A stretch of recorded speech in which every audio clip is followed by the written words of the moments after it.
Përshëndetje Ministrisë së Bashku, vjen transmetimin e drejtë për drejtë në Report Televizion me hapësirën e flisht informativ të orës 10. Ndajmë së pari në ngjarjet kryesore. 4 të rinj të moshës 20 deri në 25 vjeç humbën jetën si pasojë një aksidenti të rëndë që është shënuar pranë mesnatës në Fushë Prez.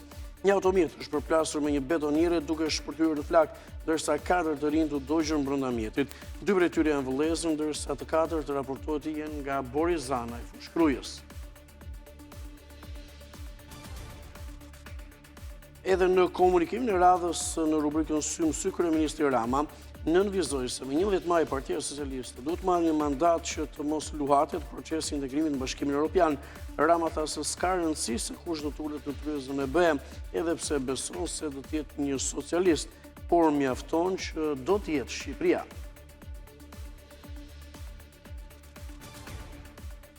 Berisha prezentoi dje programin për pronët ku foli për zgjidhje përfundimtare të çështjes së shpronarëve. Por teksa premtonte, Berisha është ndeshur me kritikat e ashpra nga shpronarët, të cilët i thanë se me këtë çështje po bën vetëm show, pasi kur merr pushtetin e harron çështjen e pronarëve.